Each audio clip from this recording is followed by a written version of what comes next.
একজন মানুষ সারা জীবন অপরাধ করল, সারা জীবন পৌত্তলিক ছিল, মূর্তি পূজক ছিল, আল্লাহকে মানে নাই, কাফের ছিল, বেদিন ছিল, সারা জীবন আল্লাহর নাফরমানি করেছে। 60-70 বছর বয়স তার হয়ে গেল। তার মাথার চুলগুলো পেকে গিয়েছে, দাড়িগুলো পেকে গিয়েছে, শরীরের চামড়ার ভাঁজ পড়ে গিয়েছে, দাঁত নড়ে চড়ে উঠেছে। এই সারাটা জীবন সে আল্লাহ পাকের নাফরমানিতে কাটিয়ে দিয়েছে। ওই ব্যক্তিটার জীবনের মধ্যে গুনাহ ছাড়া এখন আর কিছু নাই। ওই কাফের ব্যক্তিটাও যদি তার জীবনের শেষ মুহূর্তে এসে শুধুমাত্র একটা কালিমা পড়ে, লা ইলাহা ইল্লাল্লাহু মুহাম্মাদুর রাসূলুল্লাহ, ভালোবেসে ঈমানের সাথে বিশ্বাসের সাথে জবান দিয়ে শুধুমাত্র এই একটা মাত্র কালিমা সে বলল, একটা মাত্র কালিমা সে পাঠ করলো, নবীজি বলেন ওই একটা কালিমার কারণে তার 80 বছরের জিন্দিগির গুনাহ আল্লাহ মাফ করে সেগুলোকে নেকি দ্বারা পরিবর্তন করে দেয়। এমন একটা দামি অঙ্গ হচ্ছে জিহ্বা। আপনি সেটাকে ভালো কাজে লাগালে মুহূর্তের মধ্যেই জীবন পরিবর্তন হয়ে যায়। একবার কালিমা পড়লে 80 বছরের কাট্টা কাফের ওর গুনাহ সব কি হয়ে যায়? মাফ হয়ে যায়। এমন একটা অঙ্গ হচ্ছে জিহ্বা, এমন দামি সম্পদ। এই জিহ্বাটা হচ্ছে এমন একটা অঙ্গ, আবার যদি সেটাকে কেউ অপাত্রে ব্যবহার করে ফেলে, কোন রকম বাস বিচার ছাড়া এমন কোনো কথা বলে ফেললো, তার জীবনে যত অর্জন ছিল সমস্ত অর্জনগুলোকে মুহূর্তের মধ্যেই ধূলিসাৎ করে দেয়। নরমি সে বাত কর यही हुस्ने गुफ्तगू है,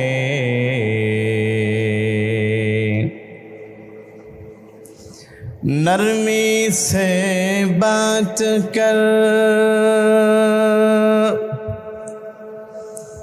यही हुस्ने गुफ्तगू है,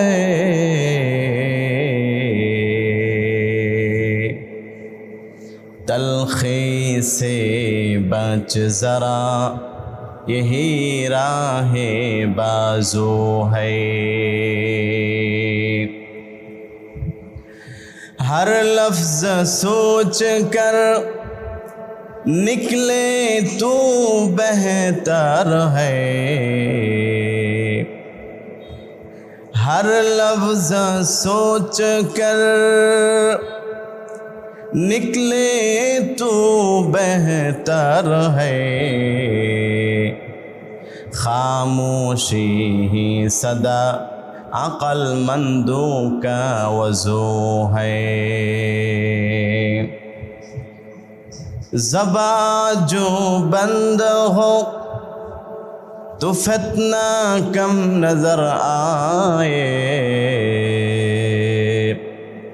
ये तीर भी बने जो दिल में घर बनाए। अल्लाहुम्मा सल्लि अला मुहम्मद व अला आलि मुहम्मद कमा सल्लैता अला इब्राहीम व अला आलि इब्राहीम इन्नका हमीदुम मजीद।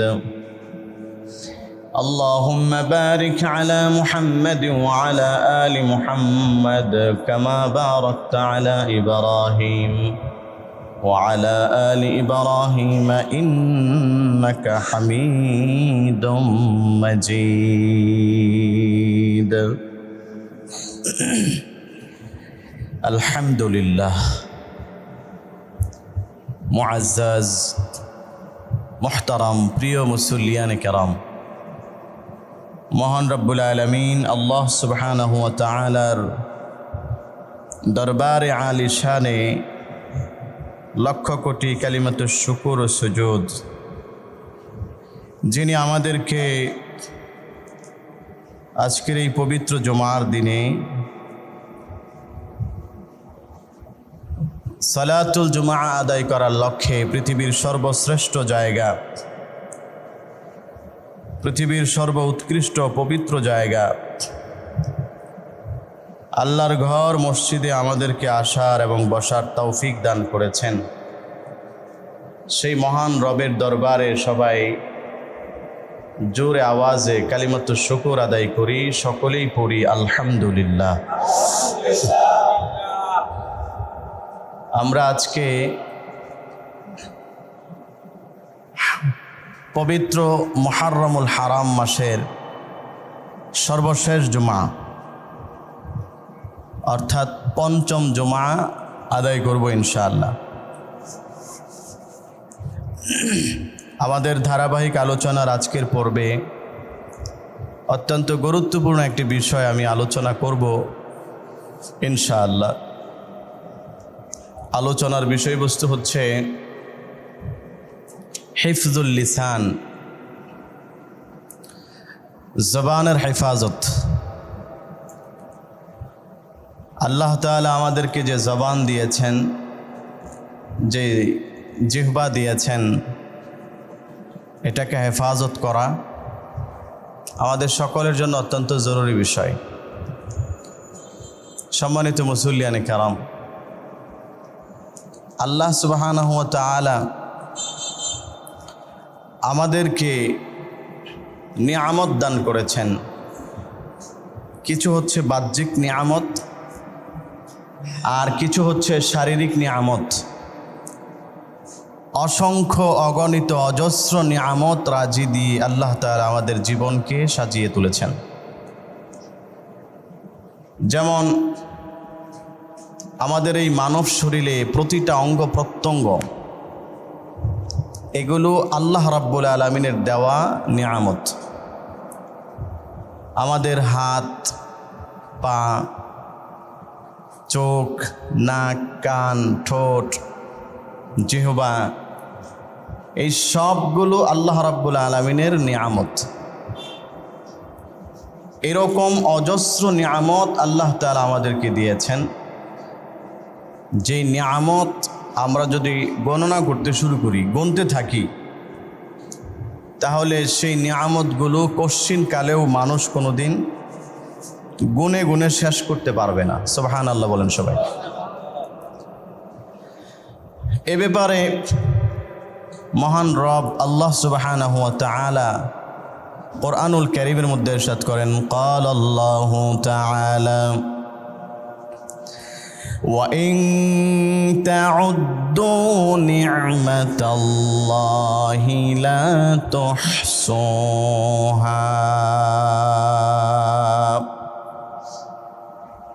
আমার ভাইরা, কোরআনুল কারীমে সূরা ইব্রাহিমের 34 নম্বর আয়াতে আল্লাহ সুবহানাহু ওয়া তাআলা বলেন, হে পৃথিবীর মানুষেরা, ও আমার বান্দা বান্দিরা, আমি আল্লাহ রাব্বুল আলামিন তোমাদের জীবনে অজস্র নিয়ামত দিয়ে আমি আল্লাহ তোমাদের জীবনটাকে সুসজ্জিত করেছি। এত বেশি নিয়ামত আমি আল্লাহ রাব্বুল আলামিন তোমাদের জীবনে দান করেছি। তোমরা যদি আমার সেই নিয়ামতগুলোকে একের পর এক গুনতে শুরু করো, গুনতে গুনতে গণনা করে কোনোদিন আমি আল্লাহ পাকের নিয়ামত শেষ করতে পারবে না। আমার নিয়ামত যদি তোমরা একের পর এক গুনতে থাকো, তাহলে আমার নিয়ামত কোনোদিন গুনে শেষ করা সম্ভব না। এটা আল্লাহর কথা, আমার কথা নয়। ওয়া ইন তাউদ্দু নি'মাতাল্লাহ, যদি তোমরা একে একে গণনা করতে থাকো আল্লাহর নিয়ামতগুলোকে, লা তুহসুহা, তাহলে সেটাকে কোনোদিন গণনা করে শেষ করতে পারবে না। হাজার নয়, লক্ষ কোটি নিয়ামত দিয়ে আল্লাহ তাআলা আমার আর আপনার জীবনকে সাজিয়েছেন। চলতে ফিরতে গেলে সমাজের নানান দিকে লক্ষ্য করলে আমরা আল্লাহ তাআলার নিয়ামতের মধ্যে ডুবে আছি। এই জন্য আল্লাহ তাআলা কোরআনুল কারীমের মধ্যে বলেছেন, আমার নিয়ামত পাওয়ার পরে কেউ যদি সেই নিয়ামতগুলোকে যথাযথ মূল্যায়ন করে, কৃতজ্ঞতা জ্ঞাপন করে, শুকরিয়া আদায় করে, আমি আল্লাহ তাআলা ওই ব্যক্তির নিয়ামতগুলোকে আরও বেশি বাড়িয়ে দিই। সুবহানাল্লাহ। আল্লাহ তাআলা আমাদেরকে যত নিয়ামত দিয়েছেন, এর মধ্যে অন্যতম গুরুত্বপূর্ণ একটা নিয়ামত হচ্ছে জবান। আমার ভাইয়েরা, আল্লাহর দেওয়া নিয়ামত রাজির মধ্যে অন্যতম গুরুত্বপূর্ণ নিয়ামতের নাম হচ্ছে জবান। এই যে জিহ্বা আল্লাহ রাব্বুল আলামিন আমাকে আপনাকে দান করেছেন, এটা কত বড় নিয়ামত। আমাদের যাদের আছে আমরা তারা টের পাই না। পক্ষান্তরে যাদেরকে আল্লাহ রাব্বুল আলামিন বোবা বানিয়েছেন, বাক শক্তি যাদেরকে দেন নাই, যাদেরকে আল্লাহ তাআলা কথা বলার মতো শক্তি সামর্থ্য আমার আল্লাহ দেন নাই, জবানের শক্তি আমি আল্লাহ তাআলা যাদের থেকে ছিনিয়ে নিয়েছি, আল্লাহ রাব্বুল আলামিন বলেন তারা হারে হারে টের পায় এই জবান আমি আল্লাহর দেওয়া কত বড় নিয়ামত। তারা প্রতিটা মুহূর্তে আন্দাজ করতে পারে। এজন্য আল্লাহ তাআলা কোরআনুল কারীমের মধ্যে আল্লাহর দেয়া নিয়ামতগুলো আলোচনা করে স্পেশালভাবে মানুষকে বোঝানোর জন্য যেই নিয়ামতগুলোর আলোচনা আল্লাহ রাব্বুল আলামিন কোরআনে করেছেন, এর মধ্যে একটা নিয়ামতের নাম হচ্ছে জিহ্বা। আল্লাহ রাব্বুল আলামিন কোরআনুল কারীমের মধ্যে মানুষকে প্রশ্ন করতেছেন, হে পৃথিবীর মানুষেরা শোনো, আলাম নাজআল লাহু আইনাইনি ওয়া লিসানাও ওয়া শাফাতাইন।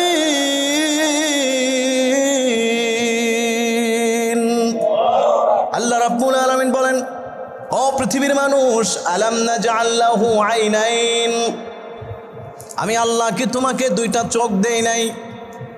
কি করে আমার সেই নিয়ামত বান্দা তুমি অস্বীকার করতে পারো? বলো আমি কি তোমাকে সেই চোখ দেই নাই?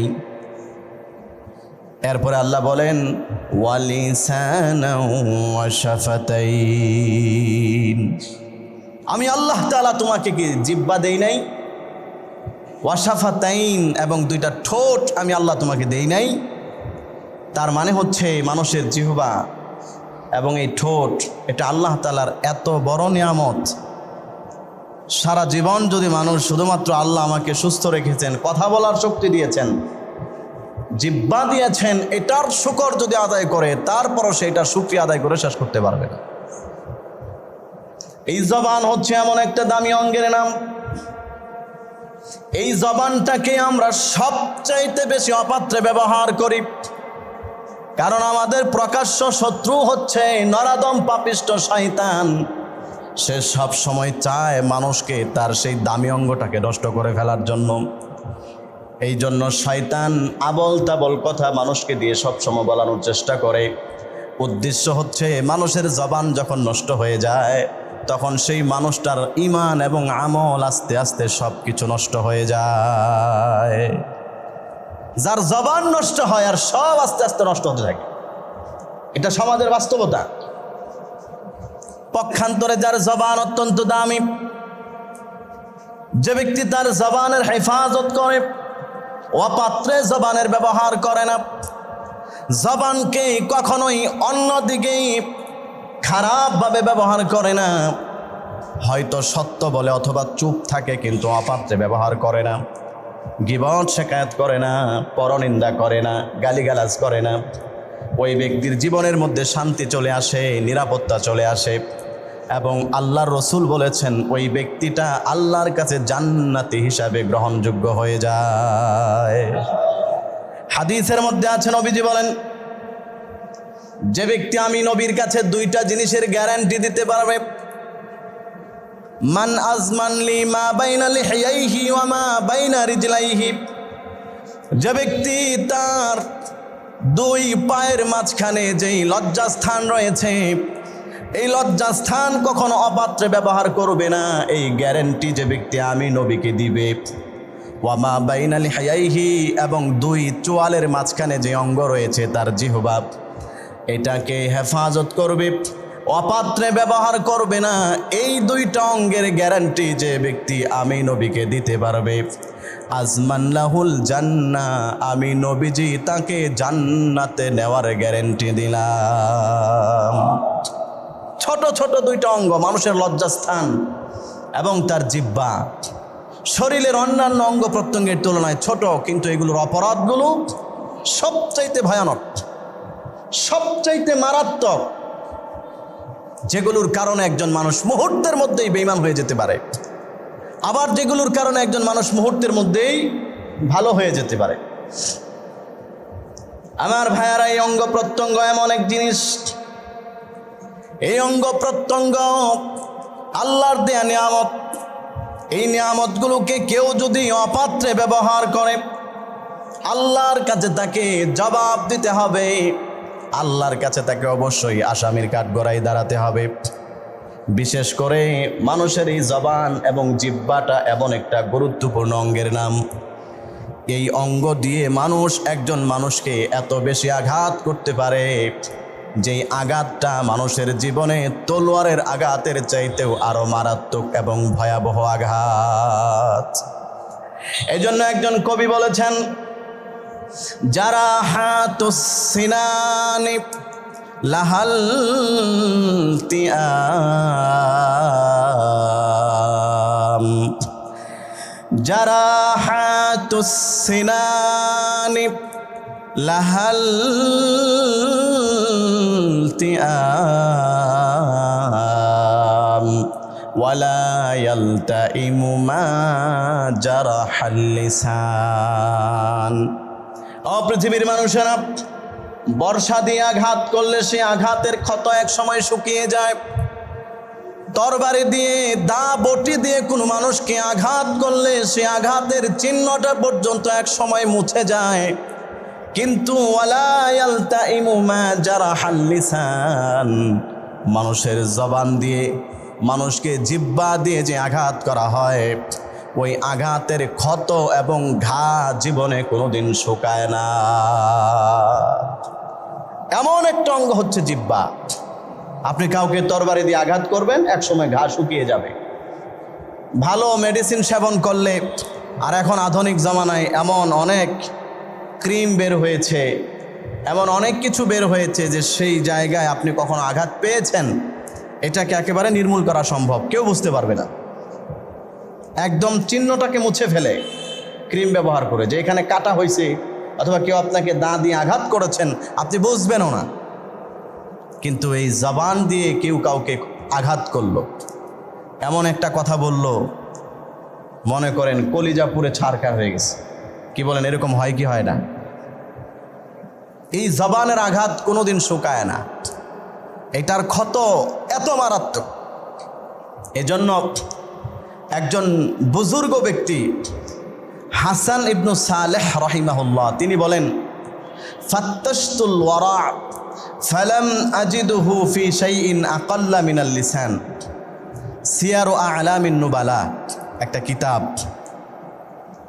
এখানে তিনি লিখেছেন যে আমি মানুষের মধ্যে তাকওয়া তালাশ করেছি, আল্লাহর ভয় কতটুকু আছে এটা আমি মানুষের মধ্যে খোঁজ করেছি, কিন্তু সবচাইতে কম পেয়েছি আল্লাহর ভয় মানুষের জিহ্বার মধ্যে। মানুষের জিহ্বার মধ্যে আল্লাহর ভয় নাই বললে চলে। ওই জিহ্বা দিয়ে সে যা ইচ্ছা তাই বলে ফেলে। আমার ভাইয়ারা, অথচ এই জিহ্বা হচ্ছে আল্লাহ তাআলার কাছে এমন দামি একটা সম্পদ। এই জিহ্বার মাধ্যমে একজন মানুষ তার জীবনের সমস্ত ভুল ত্রুটি থেকে বের হয়ে যেতে পারে।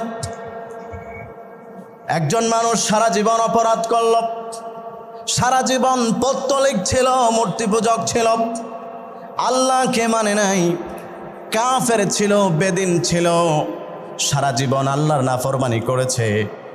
60-70 বছর বয়স তার হয়ে গেল, তার মাথার চুলগুলো পেকে গিয়েছে, দাড়িগুলো পেকে গিয়েছে, শরীরের চামড়ার ভাঁজ পড়ে গিয়েছে, দাঁত নড়ে চড়ে উঠেছে। এই সারাটা জীবন সে আল্লাহ পাকের নাফরমানিতে কাটিয়ে দিয়েছে। ওই ব্যক্তিটার জীবনের মধ্যে গুনাহ ছাড়া এখন আর কিছু নাই।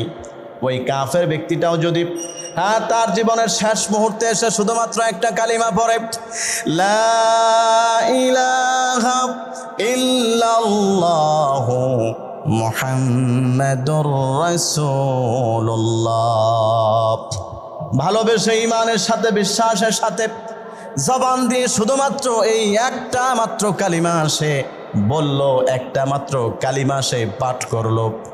নবীজি বলেন ওই একটা কালিমার কারণে তার 80 বছরের জিন্দিগির গুনাহ আল্লাহ মাফ করে সেগুলোকে নেকি দ্বারা পরিবর্তন করে দেয়।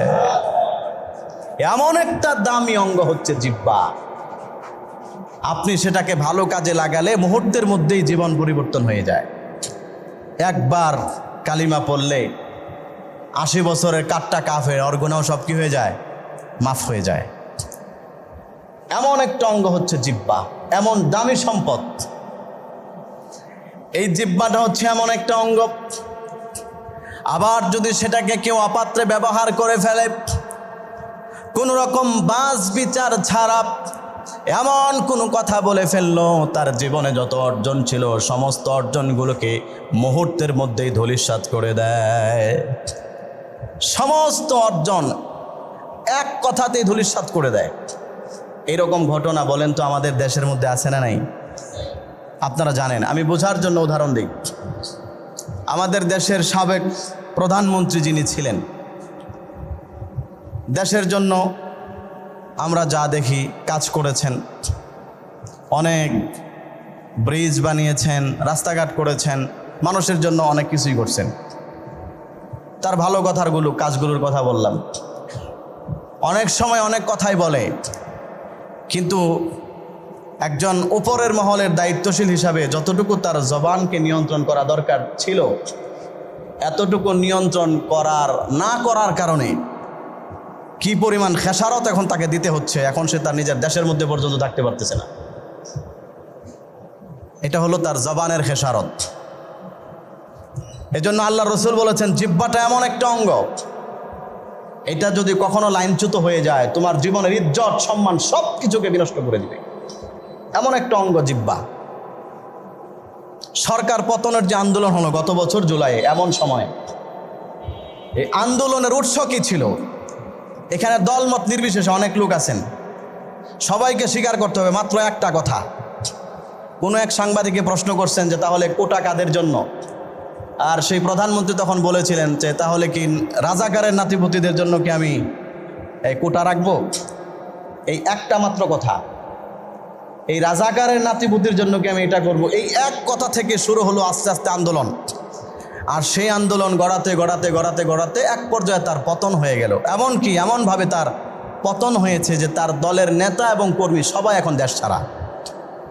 এটা হলো জিহ্বার খেসারত। এজন্য জবান এমন একটা অঙ্গের নাম, আপনি এটা দিয়ে এমন একটা কিছু বলে ফেললেন, সারা জীবনে যা অর্জন করছেন মানুষ সব ভুলে যাবে। এমন একটা মারাত্মক যন্ত্রের নাম হচ্ছে কি? জিহ্বা। বলেন সবাই, এই যে যন্ত্রটার নাম কি? জিহ্বা। আল্লাহ রসুল হাদিসের মধ্যে বলেছেন জিসমুহু সগীরুন, এই জিহ্বা তার অঙ্গ অনেক ছোট, ওয়া জুরমুহু কাবীরুন, কিন্তু তার অপরাধ অনেক বড়। আপনি একজনকে পা দিয়ে একটা লাথি মারলেন, এটা একসময় ক্ষমা চাইবেন, শেষ হয়ে যাবে। কিন্তু জিহ্বা, এটা তো পায়ের তুলনায় অনেক ছোট। কি বলেন, ছোট না?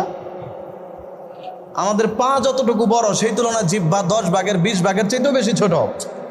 কিন্তু বলেন তো পা দিয়ে কি করতে পারবেন? সর্বোচ্চ একজন মানুষকে একটা লাথি দিতে পারবেন, 10টা লাথি দিতে পারবেন, এটাই অপরাধ। কিন্তু জিহ্বা দিয়ে কাউকে লাথি দেওয়া যায় না। কিন্তু একটা কথা বলছেন, এমন এক কথা, সেই এক কথার কারণে একজনকে পা দিয়ে 10টা লাথি দিলে যেই ক্ষতি হতো, এর চাইতে বেশি ক্ষতি এই জিহ্বা দিয়ে একটা কথা বলার কারণে হয়ে যায়। ঠিক কিনা বলেন? আমার ভাইয়েরা, এই জন্য নবীজি বলেছেন জিহ্বা হচ্ছে সবচাইতে অঙ্গ ছোট। অঙ্গটা দেখতে অনেক ছোট, কিন্তু সেটার অপরাধ হচ্ছে এমন ভয়াবহ, ওইটার অপরাধকে মানুষ সহজেই ট্যাকেল দিতে পারে না। এমন একটা অঙ্গের নাম হচ্ছে জিহ্বা। সুতরাং তোমরা তোমাদের জিহ্বাকে নিয়ন্ত্রণ করো। এই জিহ্বা আল্লাহর নিয়ামত, আল্লাহ তোমাকে দিয়েছেন। সুতরাং যা ইচ্ছা তাই বলা যাবে না। ক্ষমতার অপব্যবহার করে যা ইচ্ছা তাই তুমি কাউকে বলতে পারবে না। তোমার হাতে ক্ষমতা আছে দেখি একজনকে তোমার জিহ্বা দিয়ে যেই কোনো আঘাত তুমি করতে পারবে না। একজন মানুষকে কটুক্তিমূলক যেই কোনো কথা অন্যায়ভাবে বলার অধিকার আমি আল্লাহ তাআলা তোমাকে দেই নাই। এই জিহ্বাটাকে ঠিকমতো হেফাজত করা লাগবে আমার ভাইয়েরা। এজন্য মুফাসসিরিনে কেরাম লিখেছেন, আরো উদাহরণ দিয়েছেন এই জিহ্বা কত দামি একটা অঙ্গের নাম। ভালো করে খেয়াল করে শুনুন, একজন মেয়ের দিকে আপনার তাকানো সারা জীবনের জন্য হারাম ছিল। একজন মেয়ের দিকে চোখে চোখ রাখা আপনার জন্য সারা জীবনের জন্য হারাম ছিল।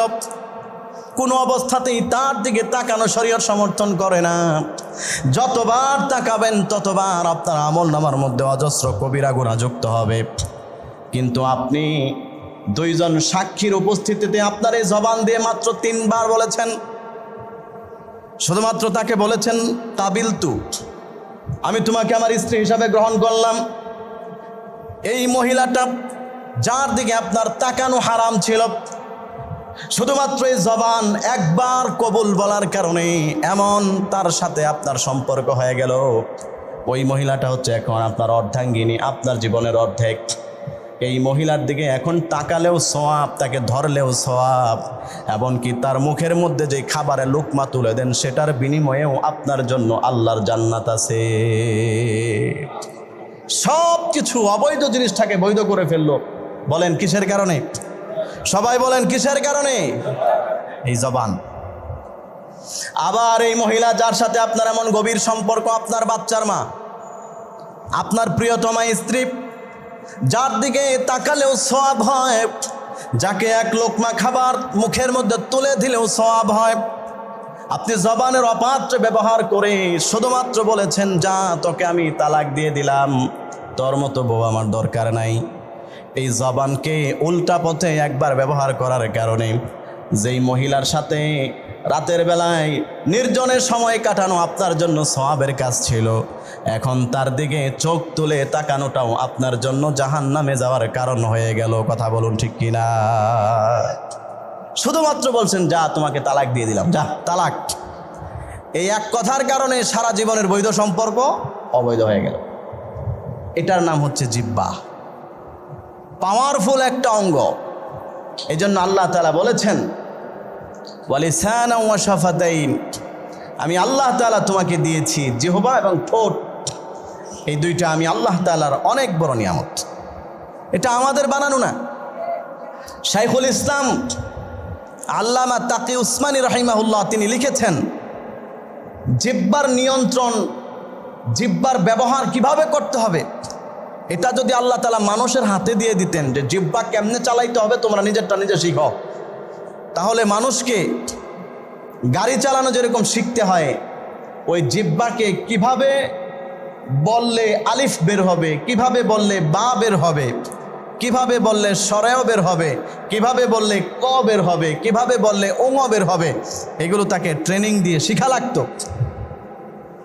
শিখা ছাড়া কোনো মানুষ তার জবানের ব্যবহার করতে পারতো না। কিন্তু আল্লাহ বলেন, বান্দা তোমার শিখার দরকার নাই, আমি আল্লাহ তাআলা আমার কুদরতিভাবে তোমার জন্য কিভাবে বলতে হয় আমি আল্লাহ সেটা তোমাকে শিক্ষা দিয়ে দিয়েছি। বলেন সুবহানাল্লাহ। আল্লাহ রাব্বুল আলামিন কোরআনুল কারীমের মধ্যে বলেন, আর রহমান আল্লামাল কোরআন খালাকাল ইনসান আল্লামাহুল বায়ান। আল্লাহ রাব্বুল আলামিন বলেন, মহান রব হচ্ছেন তিনি, যিনি মানুষকে সৃষ্টি করার পরেই আল্লাহ যেই কাজটা করেছেন সেটা হচ্ছে আল্লামাহুল বায়ান। আল্লাহ রাব্বুল আলামিন মানুষকে কথা বলার যোগ্যতা শিক্ষা দিয়েছে। বলেন সুবহানাল্লাহ। গরু ছাগল আল্লাহর সৃষ্টি, কিন্তু আল্লাহ তাকে কথা বলার যোগ্যতা দেয়নি। কুকুর আল্লাহর সৃষ্টি, কথা বলার যোগ্যতা দেয় নাই। আল্লাহ তাআলা সূরাতুর রহমানে বলেন, খালাকাল ইনসান, আমি আল্লাহ মানুষ বানিয়েছি, আল্লামাহুল বায়ান, এবং আমি তাকে মনের ভাব প্রকাশ করার যে শক্তি, কথা বলার শক্তি দান করেছি। সুবহানাল্লাহ। তার মানে জবান এটা আল্লাহর অনেক বড় নিয়ামত। আল্লাহ যদি কাউকে না দেয়, পৃথিবীর অনেক মানুষ আল্লাহ এমন রেখেছেন যাকে জবান দেয় নাই। আমি আমার নিজের চোখে এমন অনেক মানুষকে দেখেছি, মাশাআল্লাহ কি সুন্দর চেহারা, কিন্তু তার জবান নাই, সে কথা বলতে পারে না। কেমন যেন মনে হয় যে তার এই জবান না থাকার কারণে তার সমস্ত সৌন্দর্যগুলো একদম ধূলিসাৎ হয়ে গেল, মাটির সাথে মিশে গেল। শুধু আল্লাহ তাআলা তাকে কথা বলার শক্তি দেয়নি, সুন্দর অবয়ব, দেখার মতো চেহারা, কিন্তু কথা বলতে পারে না। এরকম বহুত মানুষ আমাদের সমাজে আছে। আল্লাহ তাআলা এগুলো বাস্তব প্রমাণ রেখে আমাদেরকে বুঝাইতে চায় যে আমি আল্লাহ যদি এই জবানটা তোমাকে না দিতাম বান্দা, তাহলে চিন্তা করো তোমার জীবনে কত বড় একটা ক্ষতি হতো। এই জবান থাকার কারণে আজকে কত সুন্দর করে আমি আমার আব্বুকে আব্বু বলে মহব্বতের সাথে ডাক দিতে পারতেছি, আমার কলিজার টুকরা সন্তানগুলোকে নাম ধরে ডাক দিতে পারতেছি, আমার সন্তান আমাকে আব্বু বলে লাগতেছে। এই জবান থাকার কারণে আজকে কত সুন্দর করে আল্লাহকে আল্লাহ বলে ডাক দিতে পারতেছি। কিন্তু আল্লাহ যাকে জবান দেয় নাই, ওর জীবনে কত বছরের পর বছর চলে যায়, কিন্তু কখনো আল্লাহ বলে শুদ্ধ করে উচ্চারণ করে সে ডাক দিতে পারে না। কারণ তার সব আছে কিন্তু জবানটা নাই। এই জন্য আমার ভাইয়েরা, এই জবানের হিফাজত জরুরি। এই জবান দিয়ে যা কিছু বলা হবে, এই সব কিছুর হিসাব আল্লাহর সামনে আমাকে আপনাকে দিতেই হবে। আল্লাহ রাব্বুল আলামিন বলেন, যেহেতু জবান আমি আল্লাহ দিয়েছি, যেহেতু জবান আমি আল্লাহ তাআলার অগণিত নিয়ামত রাজির মধ্য থেকে গুরুত্বপূর্ণ একটা নিয়ামত, সুতরাং সেই জবান দিয়ে যা কিছু বের হবে সব তোমার আমল নামায় হিসাব থাকবে। আল্লাহ তাআলা কোরআনুল কারীমের সূরাতুল কাফের 18 নম্বর আয়াতে বলেন, মা ইয়ালফিযু মিন কাউলিন ইল্লা লাদাইহি রাকীবুন আতীদ।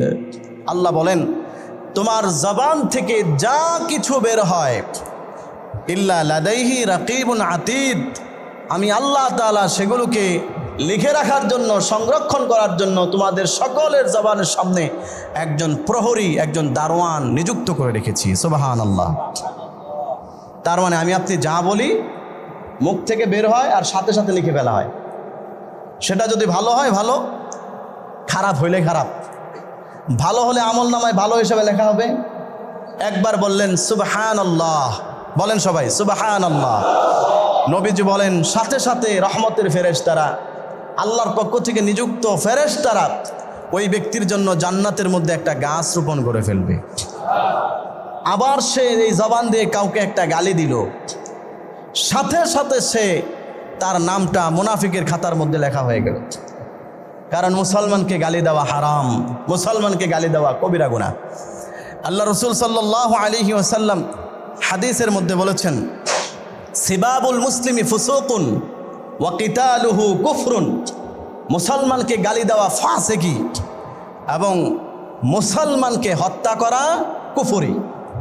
তার মানে দুটোটাই কবিরা গুনাহ। একজন মানুষকে হত্যা করা যেমন কবিরা গুনাহ, অন্যায়ভাবে কাউকে গালি দেওয়াটাও কবিরা গুনাহ। আজকে আমরা দেখি আমাদের সমাজে তুচ্ছ ঘটনাকে কেন্দ্র করে, ছোটখাটো বিষয়কে কেন্দ্র করে একজন আরেকজনকে জবান দিয়ে আঘাত করতেছে, যা ইচ্ছা তাই বলতেছে। এমন কথা, এমন বাক্য সে উচ্চারণ করছে যেগুলো কোনো ভদ্র সমাজের মানুষ ব্যবহার করতে পারে না। রাজনৈতিক ক্ষেত্রে এক প্রতিপক্ষ আরেক প্রতিপক্ষকে ঘায়েল করার জন্য জবান দিয়ে যা ইচ্ছা তাই বলছে। এখানে অনেকেই আছেন যারা রাজনীতি করেন, আপনাদেরকে আমার অনুরোধ থাকবে, রাজনীতি করা আপনার অধিকার, আপনার যেই দল পছন্দ সেটা করবেন, কিন্তু মনে রাখতে হবে আপনার চলন বলন কথার হিসাব আল্লাহর কাছে দিতে হবে। সুতরাং কেউ আপনার প্রতিপক্ষ হলে এমন কথা বলবেন না যে কথার কারণে আপনাকে জাহান্নামে যাওয়া লাগবে। আজকে আপনি আপনার ঊর্ধ্বতন নেতাকে খুশি করার জন্য একটা কথা বলছেন, নেতা খুশি হলো আপনাকে ভালো একটা পদ দিবে, কিন্তু আপনি কি চিন্তা করেছেন এটার কারণে আপনাকে অনন্ত অসীমকালের জন্য জাহান্নামে থাকতে হবে? এখন আপনি যদি নেতাকে খুশি করে ভালো একটা পদ পাওয়ার জন্য আরেকজনকে গালাগালি করে যা ইচ্ছা তাই বলে আপনি যদি জাহান্নামে থাকতে চান, আমার কিছু বলার নাই, আপনি জাহান্নামে থাকবেন, আমার কি? তবে আপনার ভালো চাই, আপনার কল্যাণ চাই, আমি আপনাকে মহব্বত করি, আমি চাই আমার কোনো মুসল্লি, আমার কোনো প্রিয় ভাই এইরকম জঘন্যতম কাজে না জড়াক। সেই ভালোবাসা থেকে আপনাকে এই নসিহত করা, এইটুকু কথা বলা। আমরা ফেসবুক খুললে এখন দেখি একজন আরেকজনকে গালাগালি করতেছেন রাজনৈতিক ছোটোখাটো স্বার্থ হাসিলের জন্য। তার মতের সাথে মিলে নাই অথবা তার কথার সাথে মিলে নাই, একজন আরেকজনকে সরাসরি অপবাদ দিচ্ছে, একজন আরেকজনের ব্যাপারে সরাসরি নাজায়েজ কথা বলছে। আবার দেখা গেল সেই কথাটাকে জবাব দেওয়ার জন্য প্রতিপক্ষ এমন জঘন্যতম ভাষা ব্যবহার করলেন, যেই ভাষা একজন ভদ্র মানুষ কখনো তার মুখে উচ্চারণ করতে পারে না।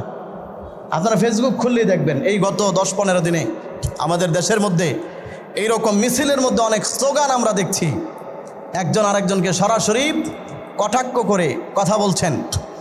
আবার সেই দলকেই পরের পক্ষ এমন মারাত্মক ভাষায় কথা বলতেছেন যেটা মানুষে উচ্চারণ করার মতো না। এমন নিকৃষ্ট ভাষায় একজন আরেকজনকে গালিগালাজ করতেছেন। অথচ এই কথাগুলোর হিসাব আল্লাহর সামনে দিতে হবে।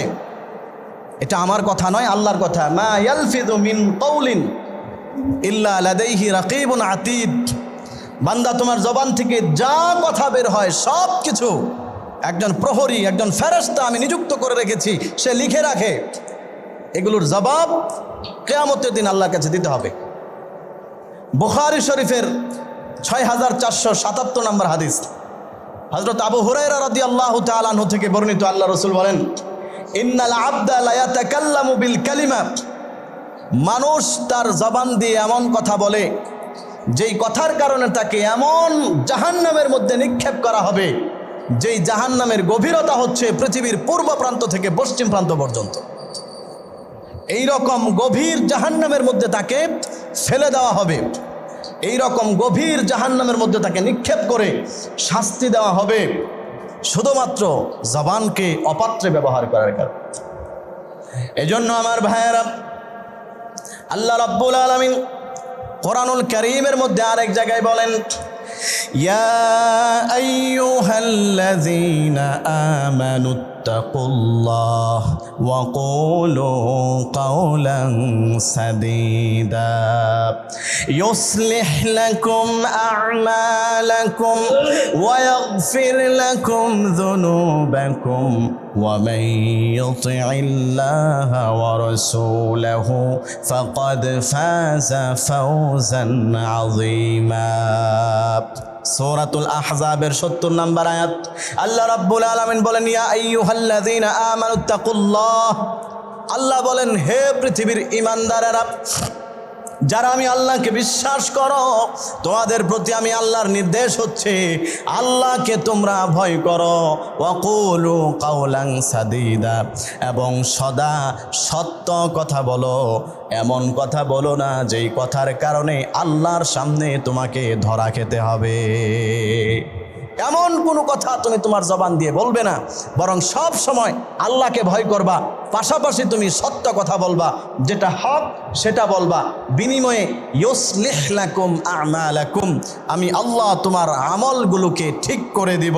ওয়া ইয়াগফির লাকুম যুনুবাকুম, এবং তোমার যত গুনাহ আছে সমস্ত গুনাহ আমি আল্লাহ মাফ করে দিব। বলেন সুবহানাল্লাহ।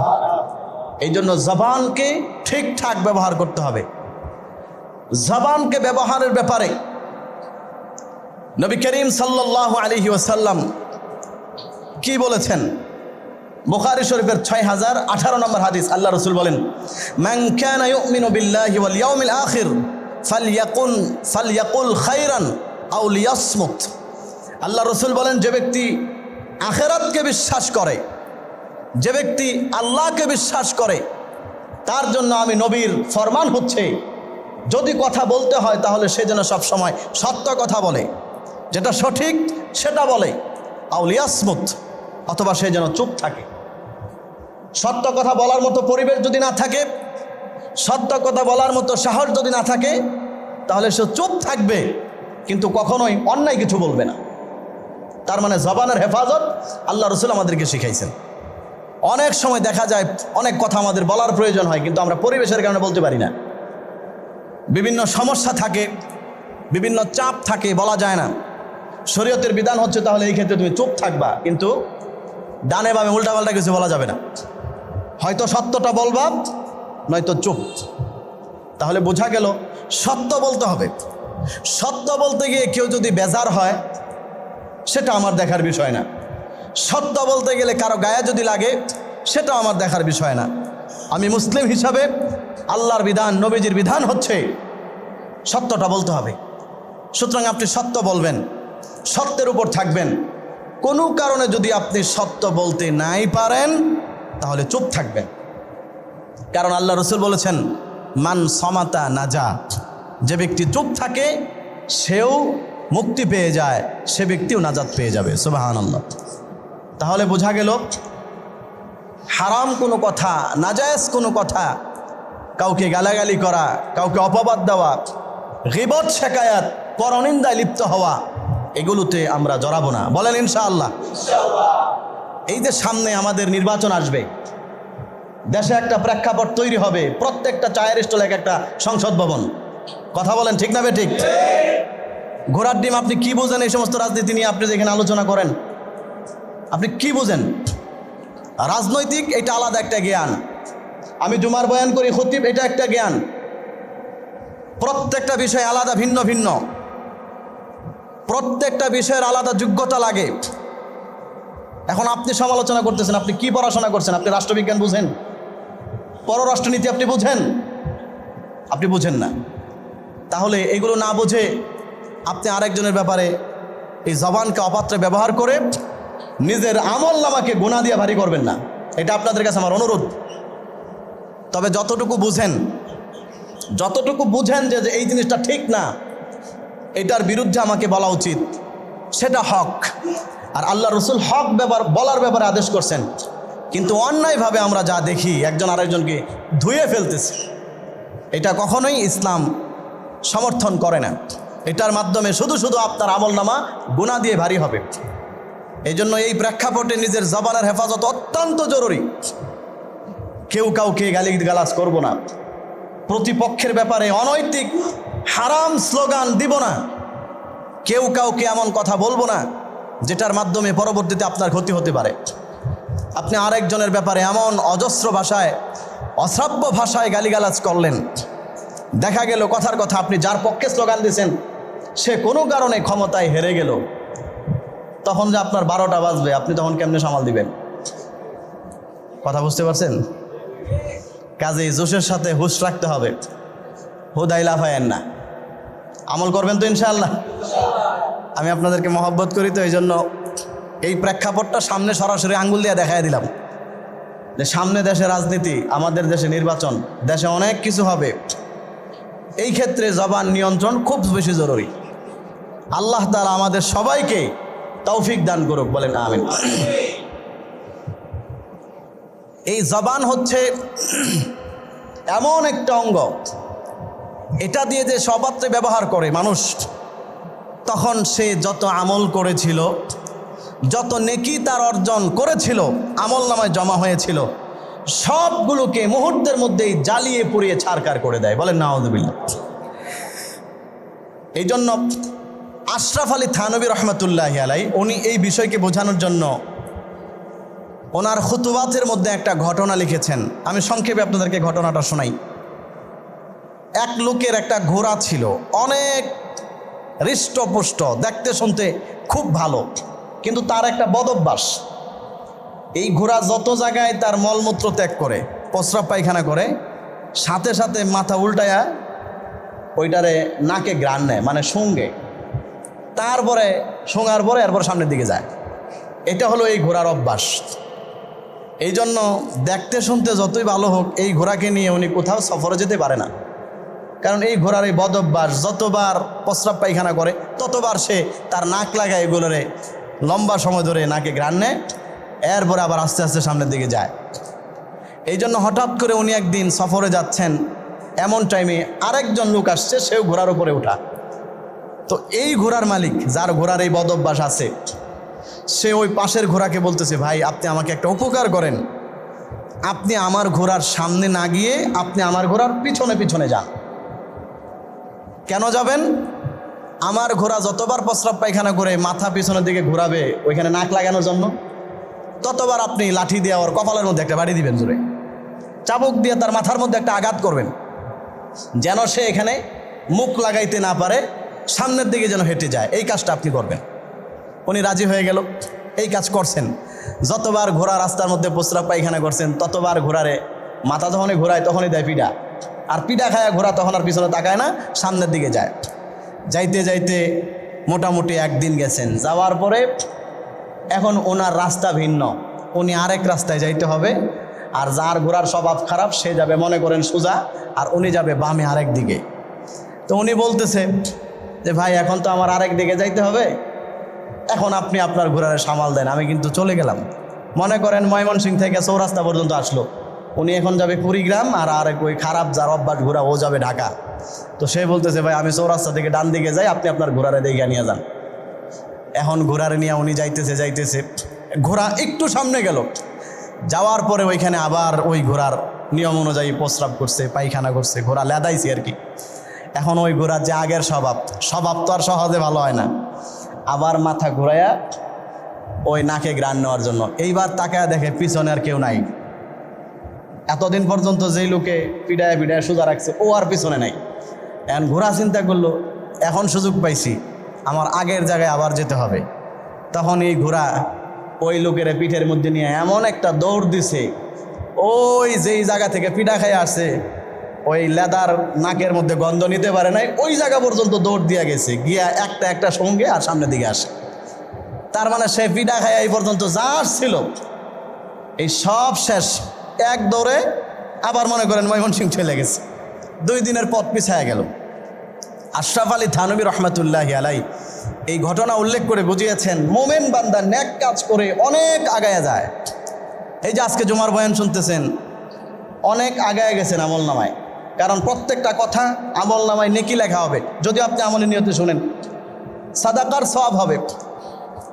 এখন আপনি কিছু আগাইছেন, এখন ওই রাস্তার মুড়ে গিয়া যাওয়ার টাইমে কারো ব্যাপারে মনে করেন একটা সমালোচনা করে ফেলছেন, অথবা এমন একটা কথা বলছেন যেই কথার কারণে আপনি 1 ঘন্টা বসে যেই হাজার নেকি অর্জন করছিলেন সব শেষ।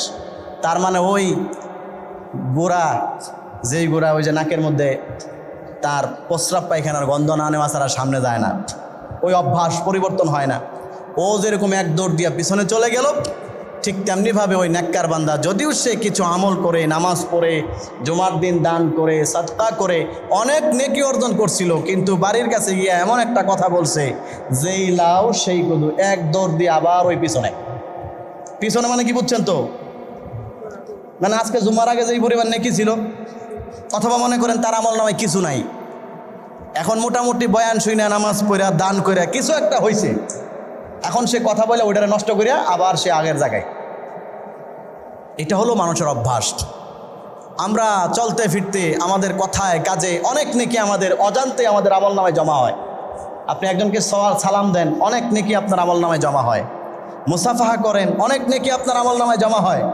দান সৎকা করেন, অনেক নেকি আপনার আমল নামায় জমা হয়, আপনি জানেনও না। কিন্তু দেখা গেল আপনার এমন একটা কথা বলছেন, এমন একটা কাজ করছেন, সব নেকি পুইরা ছাড় খারে ওই আপনি আবার আগের জায়গায়। তার মানে আপনার আমল নামে এখন আর কিছুই নেই। এই জন্য আমল যেন নষ্ট না হয় এদিকে খেয়াল রাখতে হবে।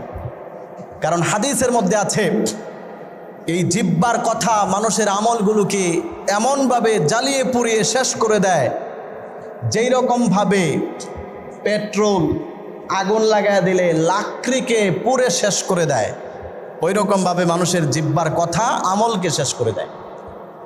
আমরা তো এমনিতেই দুর্বল, এমনিতেই আমাদের আমল কম, কোনো রকম ইমান নিয়ে আমল নিয়ে বাইচে আছি আর কি। তারপরেও যাক আলহামদুলিল্লাহ, এইভাবেও যাইতে পারলে আশা করা যে আল্লাহ মাফ করবে। কিন্তু যেই পরিমাণ মানুষের সমালোচনা আমরা করি অন্যায়ভাবে, একটা হয়েছে লিগেলভাবে যতটুকু করা দরকার ততটুকু করা, কিন্তু আমরা তো জিন্দেগিতেও কোনোদিন ইনসাফ ভিত্তিক মানুষের সমালোচনা করি না, বরং যখন কাউকে ধরি ওর ইজ্জত সম্মান শেষ করে পুরা পানিতে বাসায় দিই তারে, এরকম অবস্থা করে ফেলে। আল্লাহ রসুল সাল্লাল্লাহু আলাইহি সাল্লাম হাদিসের মধ্যে বলেছেন, কথার মাধ্যমে অন্যায়ভাবে মানুষকে সমালোচনা করার মাধ্যমে ওই লোকটাকে হত্যা করে ফেলা হলো। তার মানে তাকে হত্যা করলে যেই গুনাহ, অন্যায়ভাবে কারো ইজ্জত সম্মান আপনি একদম ধুলাই মিশাইয়া দিয়েছেন, তার মানে আপনি তাকে হত্যা করে ফেলছেন। হত্যার গুনাহ আপনার আমলনামার মধ্যে জমা হবে। আল্লাহ আমাদেরকে বেঁচে থাকার তৌফিক দান করুক। জান্নাতের সুসংবাদ প্রাপ্ত সাহাবী হযরত আবু বকর সিদ্দিক রাদিয়াল্লাহু তাআলা আনহু ঘরের মধ্যে বসে আছেন। ওমর রাদিয়াল্লাহু তাআলা আনহু ওনার ঘরে প্রবেশ করছেন। যাওয়ার পরে তাকায় দেখে আবু বকর সিদ্দিক রাদিয়াল্লাহু তাআলা আনহু ওনার জিহ্বাকে টান দিয়ে বের করে এরকম চিপ দিয়ে ধরে রাখছে। এমনভাবে ধরে রাখছেন, রক্ত চলাচল না থাকার কারণে জিহ্বা অবশ হয়ে গেছে, নীল হয়ে গেছে পুরা। ওমর রাদিয়াল্লাহু তাআলা আনহু বললেন, মাহ ইয়াগফিরুল্লাহু লাক, হে আবু বকর ছাড়ো, আল্লাহ তোমাকে ক্ষমা করুক, তুমি জিহ্বাকে এরকম শাস্তি দিচ্ছ কেন? এই কথা বলার পরে তখন হযরত আবু বকর সিদ্দিক রাদিয়াল্লাহু তাআলা আনহু বললেন, এই জিহ্বাই আমাকে জাহান্নামের পথে পরিচালনা করতে চায়। আমার যদি কখনো জাহান্নামে যাওয়া লাগে, তাহলে আমার বিশ্বাস শুধুমাত্র আমার এই জিহ্বার অপাত্রে ব্যবহারের করার কারণেই আমাকে জাহান্নামে যাওয়া লাগবে। তার মানে আমি এই জিহ্বাটাকে নিয়ন্ত্রণ করতে পারি না। সে শুধু শুধু লাফায়, অনেক কিছু বলে ফেলতে চায়, অনেক কিছু করতে চায়, যেটার জবাব দেওয়ার মতো ক্ষমতা আল্লাহর কাছে আমার নাই।